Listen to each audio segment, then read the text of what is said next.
السلام عليكم ورحمة الله وبركاته. ازيكم حبايبي؟ عاملين ايه؟ ان شاء الله تكونوا بخير وصحة وسعادة يا رب. النهاردة هنكمل مع بعض سلسلة المخبوزات، والنهاردة هنعمل مع بعض القراقيش الدايبة الجميلة.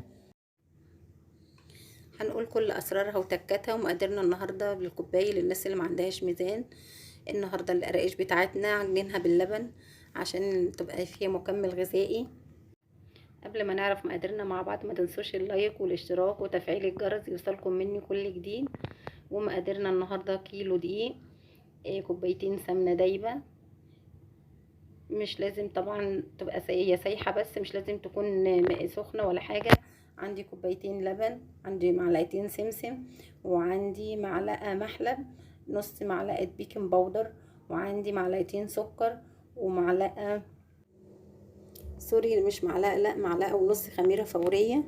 واول حاجه بجيب الخميره الفوريه مع اللبن ومعلقتين سكر وبقلب كويس قوي، وبفضل اقلب لحد ما يدوبوا كويس وتعمل تتفاعل الخميره وتعمل فقاعات. انا بسيبها شويه من 5 دقايق ل10 دقايق، مش اكتر من كده. وفي بولة غويطة بننزل بالمواد الجافة الأول، اللبن مع السكر مع السمسم مع المحلب، معلقة ملح صغيرة، معلقة بيكنج باودر صغيرة، وبقلب كل المواد الجافة دي مع بعض. وبعدين بنزل بالسمنة حبايبي. طبعا انا نزلت بالسمنه بالفعل، بس التليفون ما كانش بيشتغل معايا، معلش انا ما خدتش بالي والله. زي ما واضح قدامنا بقلب بالمعلقه شويه، وبعدين ببتدي بقى انزل بايدي. السمنه ما هيش سخنه قوي، السمنه معقوله، انا مسيحاها بس مش بسخنها جامد. وبفضل بقى ايه افرك كده واشرب السمنه لكل اللي اشرب الدقيق كل السمنه لحد ما يبقى معايا ما فيش اي لون من الدقيق خالص، ما يبقاش الدقيق موجود معايا خالص. تمام. عايزاكي تاخدي بالك من الماده السائله اما تيجي بقى تعجني. لازم تعملي حسابك مش كل اللبن بتحطيه، او لو هتعجني بميه مش بتحطي كل الميه. ليه؟ لان الدقيق انواع، وفي دقيق بيشرب ماده سوائل كتير، ودقيق لا، عشان ماده الجلوتين اللي فيه. بنزل بقى باللبن والخميره بتاعتي الاول وبعجن قبل ما ازود اي حاجة تانية. مش محتاجة اعجن كتير، انا عندي الدقيق بتاعي. الدقيق بتاعنا النهاردة فيه مادة الجلوتين كويسة جدا، وما فيه العرق بتاعه، احنا مش محتاجين ان احنا نربي له عرق. دقيق الاهرامات دقيق كويس جدا، ولو انت عندك دقيق الدلتا يكون احسن وافضل. تمام. وبنلم العجينة بتاعتنا كويس اوي، شايفين عاملة ازاي؟ ما احتاجتش معايا لبن ولا مية ولا اي حاجة. خدت كوبايتين اللبن وبقت مظبوطة كده بالملي. وبما ان احنا في الصيف هنسيبها ترتاح لمدة نص ساعة.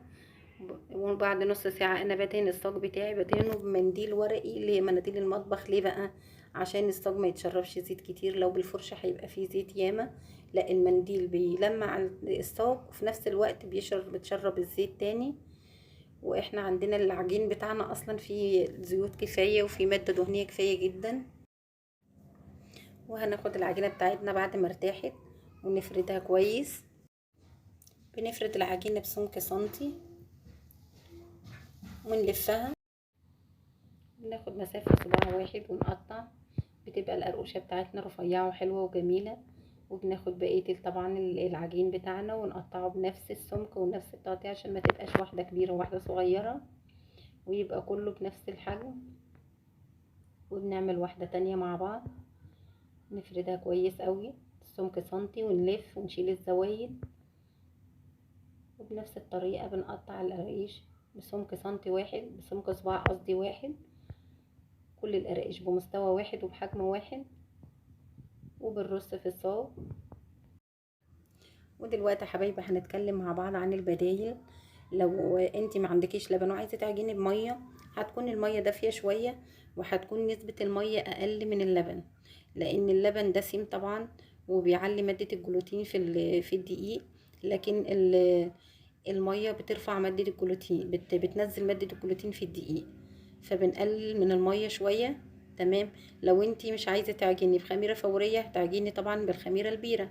الخميره البيره هتبقى بحجم العين جمل، هي اللي بترفع الكيلو دقيق، وبترفع لحد كيلو ونص و2 كيلو كمان. بس بالنسبة للكيلو مش هتبقى كتير عليه، هتبقى كويسة ومظبوطة قوي قوي وكده تمام. ممكن كمان بتعملي بديل كوبايتين السمنة، كوباية سمنة وكوباية زيت عادي جدا. وبيخلي الزيت بيخلي القراقيش هشة ومقرمشة وجميلة على فكرة. لو انت عايزاها دايبة بتعمليها بالسمنة خالص، لو انت عايزاها ناشفة ومقرمشة بتعملي ممكن نص زيت، ممكن تلتين زيت، بتبقى مقرمشة وناشفة وحلوة. اهم حاجة حبايبي ما تنسوش الاشتراك في القناة، وما تنسوش اللايك والشير. احنا بنفرح جدا بتعليقاتكم، تعليقاتكم بتفرحنا وبتقوينا، وان شاء الله نقدر نكون عند حسن ظنكم، وان شاء الله نقدم فيديوهات جميلة وتعجبكم يا رب وتنول اعجابكم. وهنا احنا خلصنا كل العجين بتاعنا، وبنسيبه يخمر لمدة من ربع ساعة لتلت ساعة، وبيدخل الفرن حبايبي ما بيطولش، لا ممكن برضو تلت ساعة نص ساعة في الفرن بيطلع باللون الجميل اللي انتوا هتشوفوه دلوقتي. بسم الله ما شاء الله، حاجة جميلة وتحفة بتعمليها في بيتك، ما بتطلعيش تشتري من بره. وده لون القرقاش بتاعنا وشكلها بعد ما طلعت. واشوفكم في فيديو جديد ووصفة جديدة، والسلام عليكم ورحمة الله وبركاته.